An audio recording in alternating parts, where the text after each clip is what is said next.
En el Evangelio de Juan, hoy vamos a terminar lo que es la Trinidad. Nos quedó una pequeña cosa de la Trinidad, en particular una contestación a una de las herejías de la Trinidad. Pero bueno, quizás si alguno no estuvo el domingo pasado, una de las cosas que estuvimos viendo y que estamos enfatizando estos días es que la palabra del Señor es muy enfática acerca de que solo hay un Dios, no hay varios dioses. O sea, no hay ninguna comunión posible entre Dios, el Dios verdadero, y conceptos mundanos paganos de dioses. Solo hay un Dios. Entonces, la Escritura nos dice cómo es ese Dios. Y junto con esa exclusividad en quién es Dios, de la misma manera, solo hay un mediador entre Dios y los hombres, Jesucristo hombre. Y no hay otro nombre debajo del cielo dado a los hombres en quien podamos ser salvos.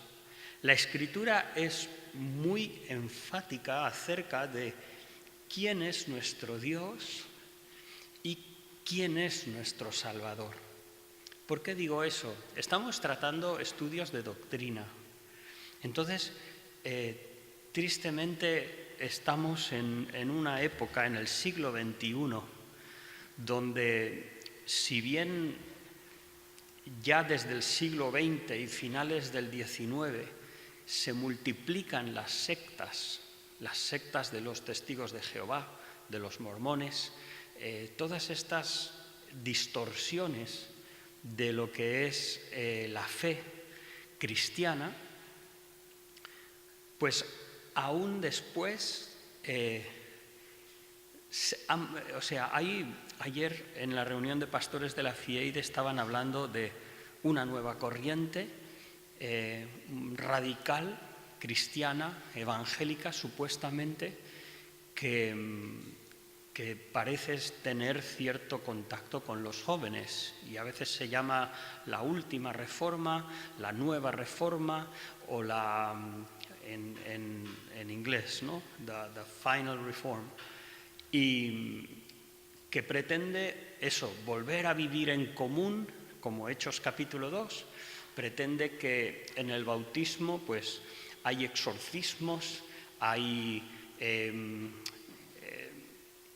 exorcismos y hay unas manifestaciones todas raras, perdón de pecados, se habla en lenguas allí, es todo un...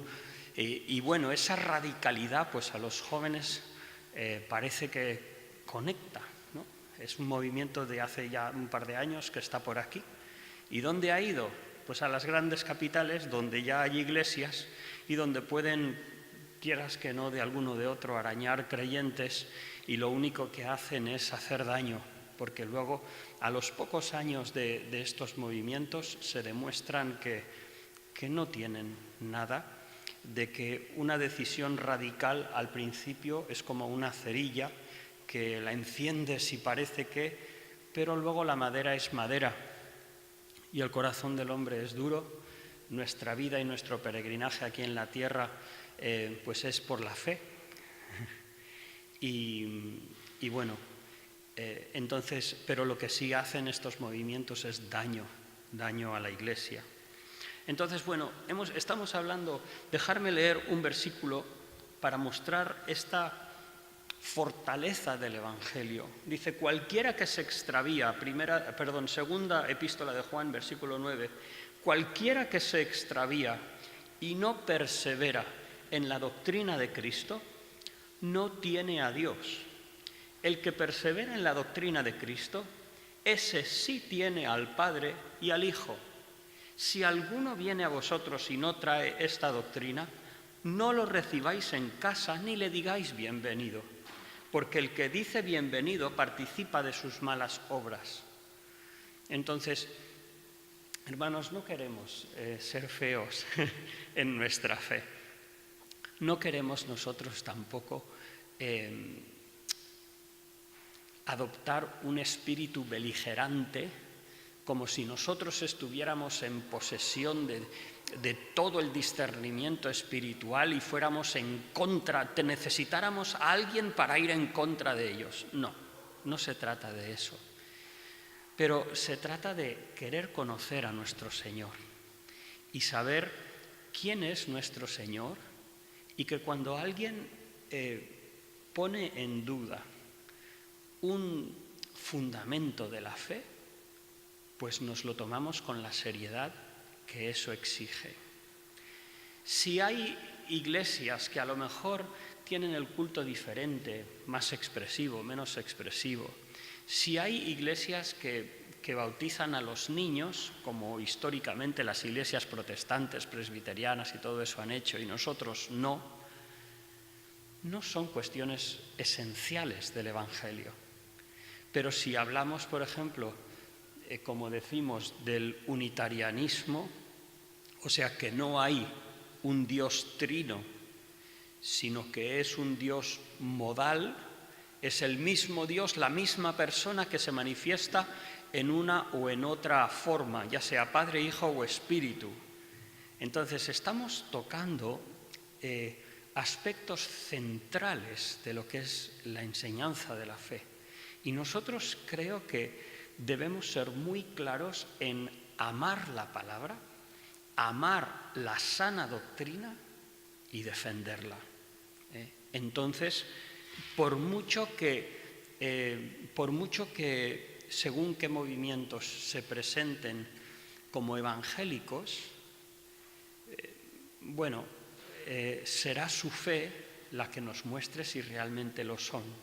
Porque sé que sabéis que Ferede a veces, por ejemplo, hay una iglesia, una de las últimas que oí, la Iglesia Universal del Espíritu Santo, que venía de Brasil, y Ferede no la admitió dentro de la Ferede. ¿Por qué? Porque tenían unas doctrinas tan extrañas que ni siquiera fue admitida.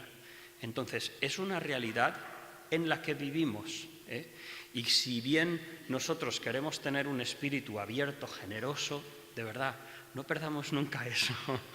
Queremos ser generosos, queremos tener comunión con hermanos nuestros que a lo mejor vienen de otro trasfondo, de otra educación evangélica, pero queremos ser generosos. Pero hay puntos en los que no. Y entonces ahí no debe haber negociación. Entonces, hemos visto acerca de Dios, de la Trinidad, y estuvimos hablando acerca de esto sí es una herejía, que por cierto no tiene nada de nuevo.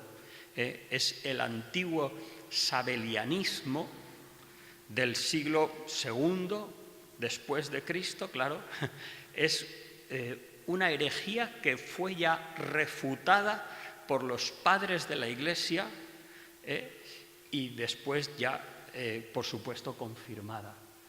No obstante, es todavía lo que cree la Iglesia Pentecostal Unida de Estados Unidos, Iglesia Voz en el Desierto de Chile, Voz de la Profecía, Tabernáculo de Elías, etc. Por cierto, yo personalmente doy tantas gracias a Dios por Estados Unidos, porque ha ayudado tanto, ha sido cuna de una reflexión teológica tan buena, pero cuidado porque también fue el origen y la cuna de los testigos de Jehová, mormones, etcétera, etcétera, etcétera.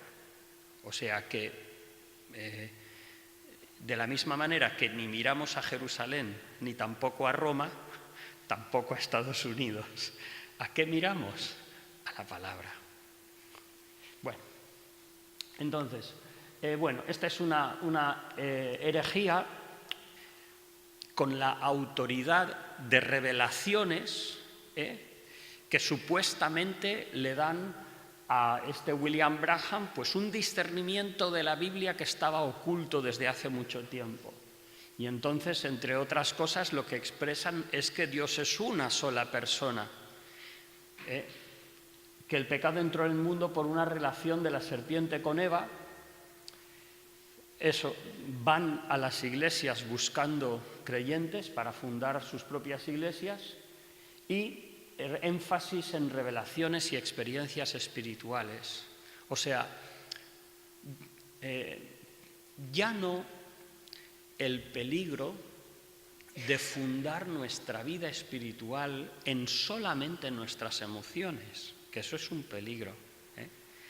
Pero aquí vamos un paso más allá, y es que para conocer a Dios, para saber quién es Dios, se depende más de una revelación que no de la Escritura. Yo tuve un compañero de habitación cuando estaba estudiando en Estados Unidos que su padre le decía, esto es verdad, no es un cuento, no es algo que he oído por ahí, no, es mi compañero de habitación que me decía, dice, mi padre me dice que por qué estudio la Escritura, si puedo pedirle a Dios y Dios me revela cómo es. Por favor, perdón, ¿no oró el Señor, Padre, santifícalos en tu verdad, tu palabra es verdad? Pero bueno, entonces estuvimos hablando el domingo pasado acerca de las incongruencias de pensar que Dios sea solo una persona, porque hay toda una relación entre Padre, Hijo y Espíritu que sería imposible de explicar si dijésemos que simplemente son modos de presentarse una misma persona. Cosas como la escena del bautismo de Cristo o cuestiones como la oración de Jesús al Padre. ¿Qué quiere decir? Si Jesús es una sola persona, ¿qué quiere decir, Padre, pase de mí esta copa, pero no se haga mi voluntad, sino la tuya? ¿Qué quiere decir eso? En realidad lo que tenemos ahí, como lo he dicho otras veces y creo que debemos enseñar, porque a veces hay malos conceptos, en Getsemaní Jesús no estaba atemorizado de la aflicción física, estaba a punto de ser cargado con nuestros pecados. Eso, como hijo de Dios que ha estado en comunión con el Padre por la eternidad, no lo puede desear. No, para eso había venido, pero ese momento, ¿pensáis que hubiera sido normal que Jesús deseara ser hecho pecado? Por supuesto que no. Por eso el Señor dice, pase de mí esta copa. No porque tuviera miedo a que le tiraran de la barba, le escupieran y todo eso. ¿Qué es eso? Eso no es nada comparado con lo que para su persona suponía recibir la ira de aquel que había tenido una comunión perfecta y gloriosa desde la eternidad. Entonces, bueno, aparte de eso, sí que quería, la cosa que nos quedó en el nombre de Jesús, eso que a veces se ha convertido en un cliché, simplemente haceros notar de que, primero, es significativo que en el libro de los Hechos se menciona a menudo en el nombre de Jesús, pero lo que hemos de ver es que no es una fórmula, no es una fórmula. ¿Por qué? Porque aparece de formas diferentes. Por ejemplo, dice, en el cuestión de bautismo, ¿no? Hechos 2:38 dice, bueno, aquí, a ver, sí, he puesto una serie de textos donde aparece la realidad, la identificación del que se bautizaba con el Señor Jesucristo, pero la evidencia de que no es una fórmula, sino es una realidad. ¿Cuál es la fórmula, si hemos de observar alguna? Mateo capítulo 28. Los bautizaréis en el nombre del Padre, del Hijo y del Espíritu Santo. Eso sí es, digamos, una forma que el Señor Jesús dejó, que tampoco hemos de ser, porque no podemos volver a la ley. No es que el bautismo valga cuando digas esa fórmula y si no la dices no vale. No, el bautismo en sí no es mágico. Y dice Pedro, no es que quite las inmundicias del alma, sino es una aspiración de una buena conciencia, es un testimonio a la gente, es una identificación con el mensaje del Señor Jesús. Entonces, voy a pedir, Marcelo, que cerréis la puerta porque igual van a ir entrando personas después de que entre Desiderio, pero eso, igual entran personas y no pasa nada. Dice, por ejemplo, Hechos 2:38, Pedro les dijo, arrepentíos y bautícese cada uno de vosotros en el nombre de Jesucristo. No en el nombre de Jesús, en el nombre de Jesucristo. Hechos 8:16, porque aún no había descendido sobre ninguno de ellos, sino que solamente habían sido bautizados en el nombre de Jesús. Esta vez no es Jesucristo, sino es Jesús. Hechos 19:5, cuando oyeron esto fueron bautizados en el nombre del Señor Jesús. O sea, no de Jesucristo, no en el nombre de Jesús, sino en el nombre del Señor Jesús.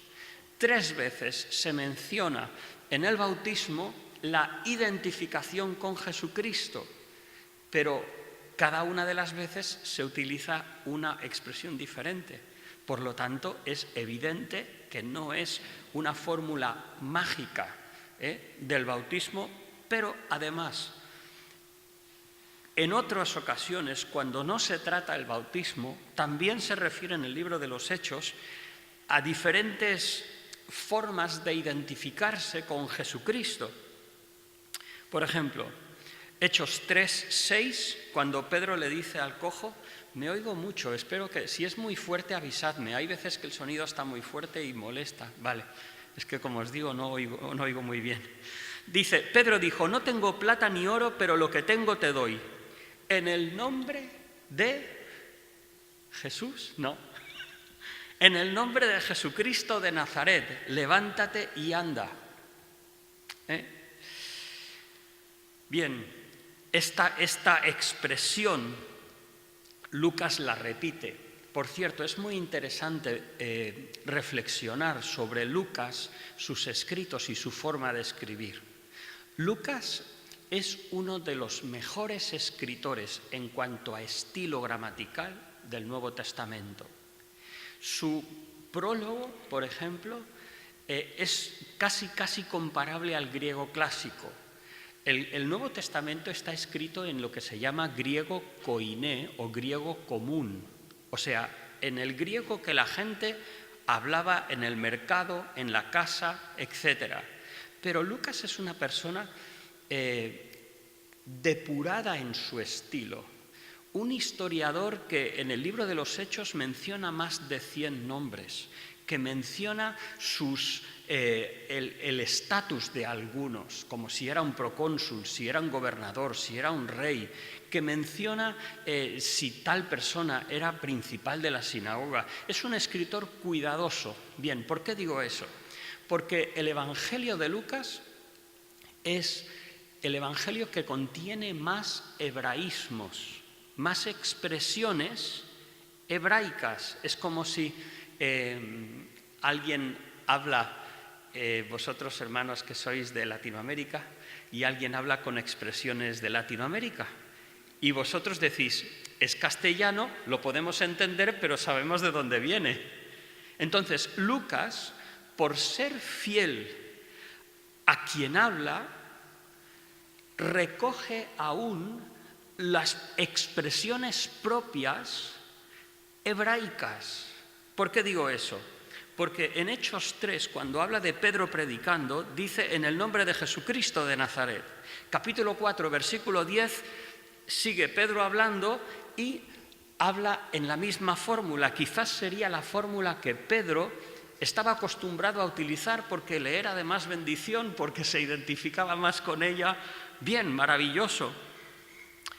Pero, por ejemplo, cuando les responden, les intimaron que en ninguna manera hablasen ni enseñasen en el nombre de Jesús. Aquí no usa de Jesucristo de Nazaret. Por ejemplo,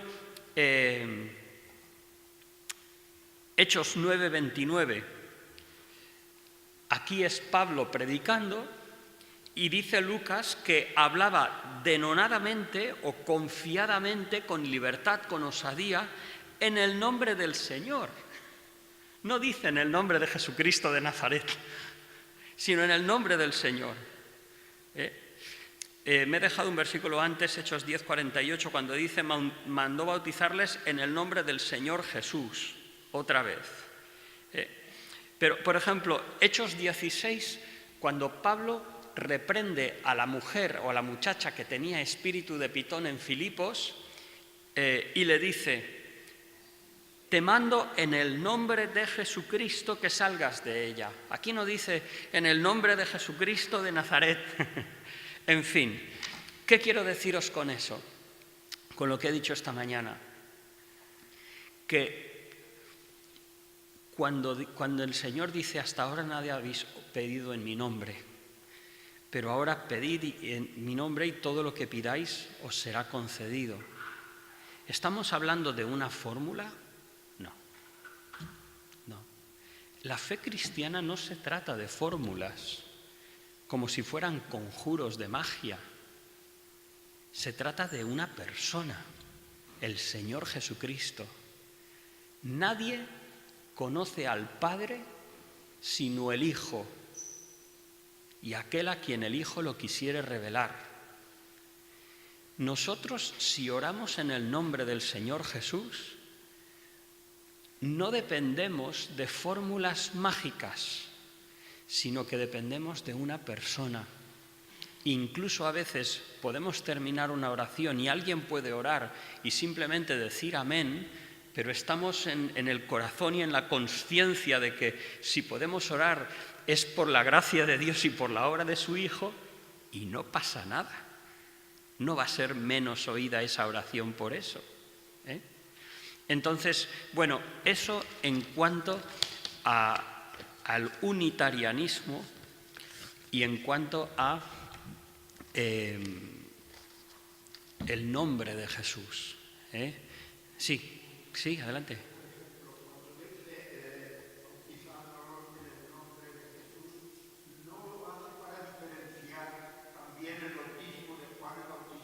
Claro. La gente estaba acostumbrada al bautismo de arrepentimiento de Juan Bautista.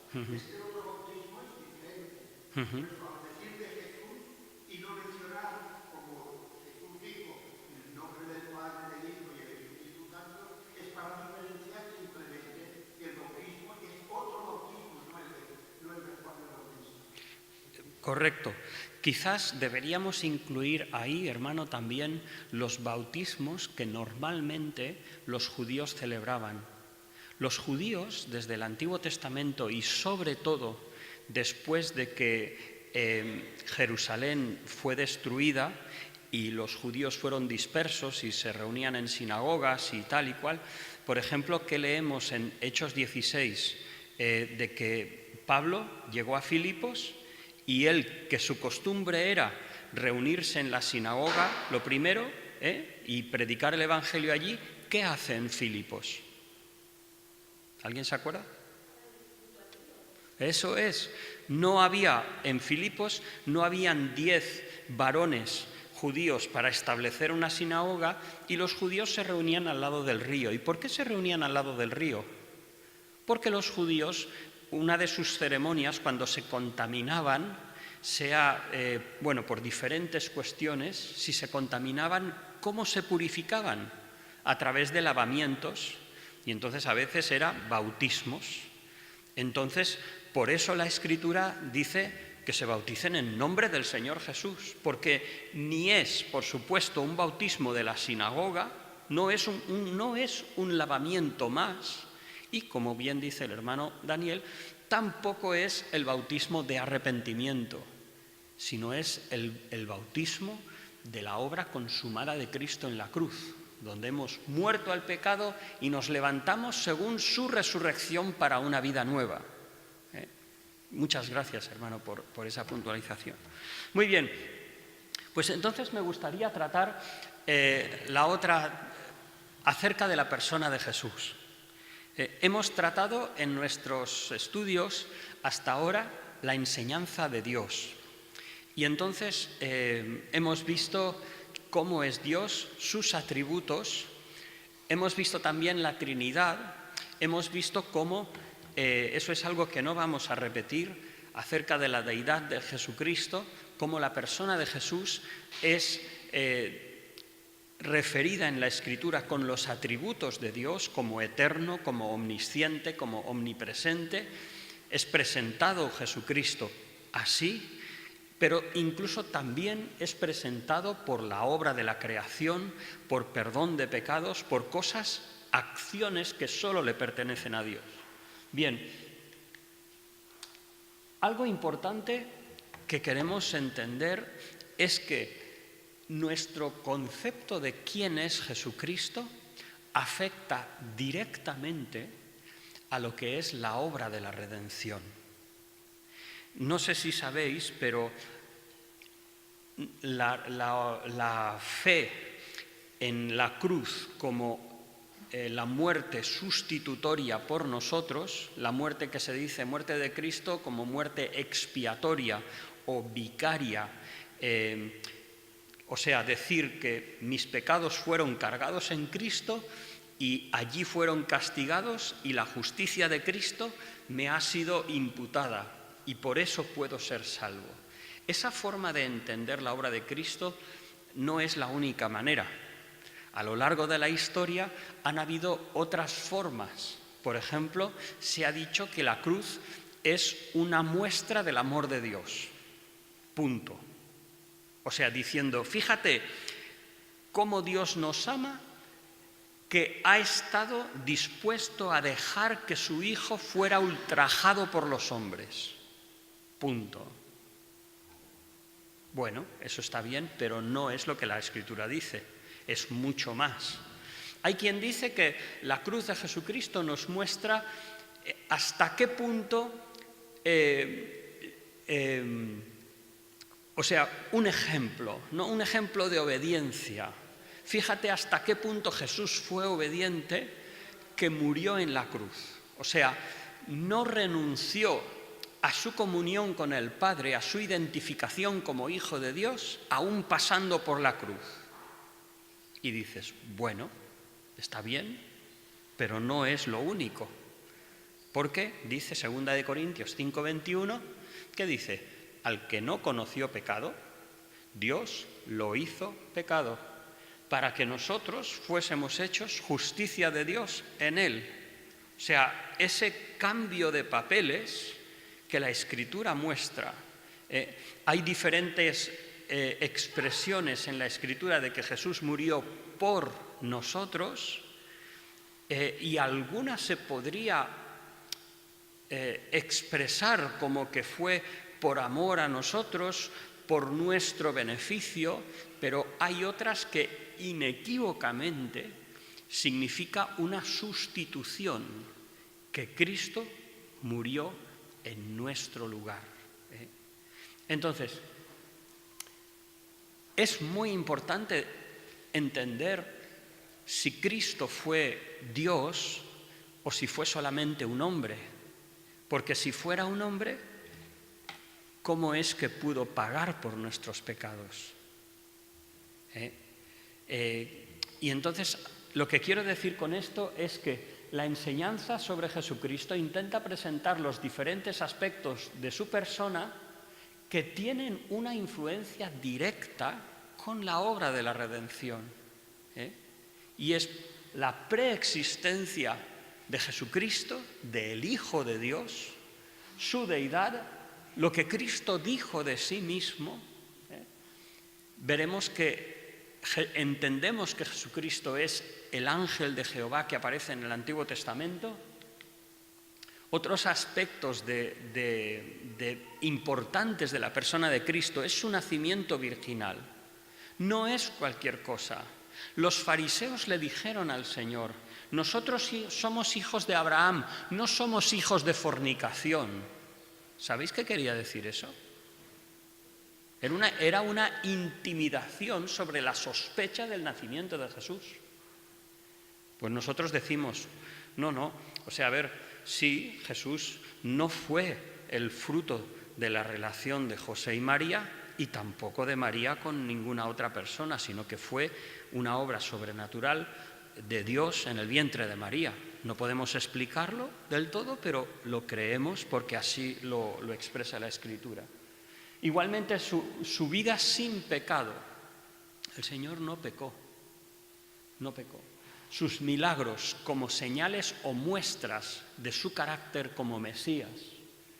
Su muerte expiatoria o vicaria. Dejadme que os exprese.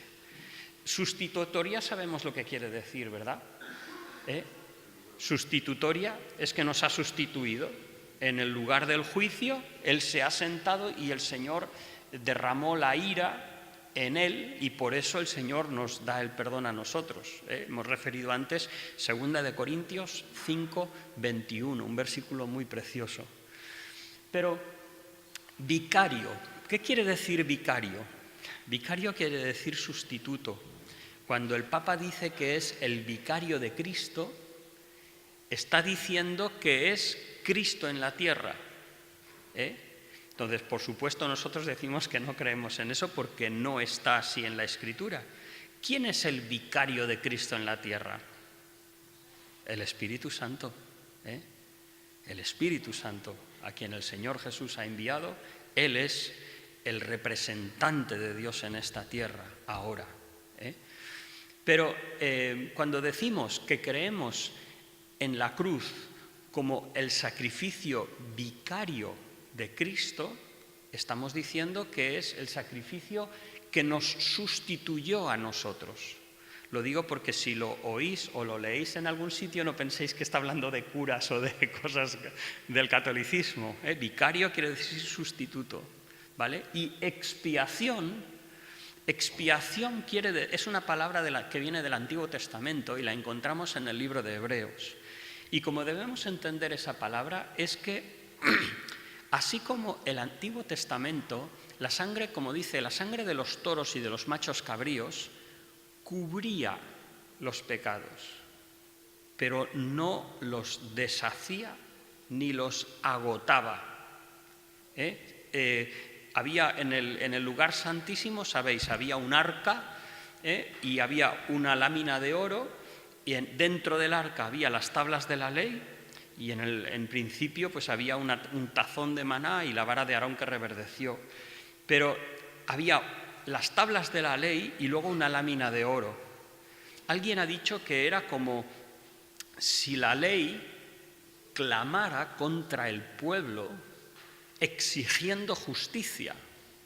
Y entonces, cuando el sacerdote una vez al año entraba al lugar santísimo y esparcía la sangre del cordero sobre esa lámina de oro, es como que cubría el pecado, como que la ley se paraba por un momento,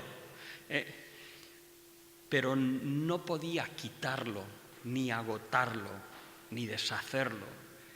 Pero con la obra de Cristo, Hebreos capítulo 9 y capítulo 10, lo que no pudo hacer la sangre de Cristo, pero la sangre de animales, la sangre de Cristo hizo la expiación por nuestros pecados. O sea, consiguió agotar, deshacer toda exigencia de la ley para nosotros. Tremendo. Bueno, eso tiene que ver, lo que estamos mirando esta mañana, y tristemente no vamos a tener tiempo de mucho más, porque a menos cuarto, clavaos, queremos terminar. Lo que estamos viendo son los diferentes aspectos de la enseñanza de Cristo que queremos meditar, ¿vale? Entonces hemos dicho antes su preexistencia, su deidad, lo que Cristo dijo de sí mismo, el ángel del Señor del Antiguo Testamento, nacimiento virginal, su vida sin pecado, milagros, muerte expiatoria, su resurrección. Bueno, no tendremos tiempo de ir en lo que había preparado para hoy, pero es igual. Su resurrección.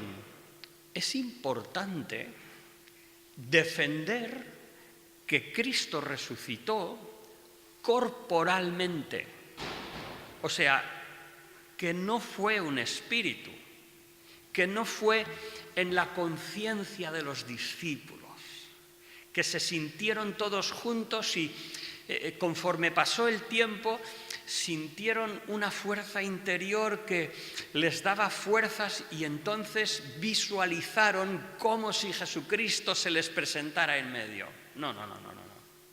Estaban todos reunidos, muertos de miedo por las autoridades religiosas, y el Señor se pasó en medio de ellos y dijo: paz a vosotros. Y el Señor dice: tocad, ved, mirad que yo soy. ¿Cómo? Dice: yo no soy un espíritu, porque veis que tengo carne y huesos. Un espíritu no tiene carne y huesos. ¿Tenéis algo de comer? Entonces, es importante que defendamos que Jesucristo resucitó. Y resucitó. Bien. Y veremos en la Escritura esos pasajes y alguno más. Su ascensión y su ministerio sacerdotal o de intercesión por nosotros hoy en día. Y luego su segunda venida también es parte de la enseñanza del Señor. Una cosa, y con esto termino. Hermanos, hay personas, hay creyentes que creen, o sea, en el desarrollo de la fe cristiana y la discusión de cómo entender la Escritura, han existido y existen diferentes formas de entender cómo Jesús volverá. Hay quien cree que nosotros creemos que habrá un rapto, que habrá un tiempo de la gran tribulación, que las profecías hechas a Israel se cumplirán literalmente. Y después Jesucristo vendrá en poder y gran gloria y reinará en esta tierra por 1000 años. Y después de ese periodo, Dios juzgará a toda criatura, el juicio del gran trono blanco. Hay otros hermanos, históricamente que vienen de la Reforma, presbiterianos, reformados, etcétera, que entienden que no. Entienden que ahora estamos en una época de la Iglesia y cuando Jesucristo vendrá directamente con poder y gran gloria e instaurará su reino aquí y el juicio del trono blanco, etcétera, etcétera. Entonces, ¿qué es lo que la Iglesia cree como un fundamento desde el credo de los apóstoles? Lo que creemos toda la cristiandad en general es que Jesucristo volverá. Entonces, no pasa nada si otras denominaciones, porque históricamente han recibido otra enseñanza o lo que sea, pues no pasa nada. Si tenemos alguna diferencia en cómo sucederán las cosas del futuro, en realidad no estamos seguros del todo.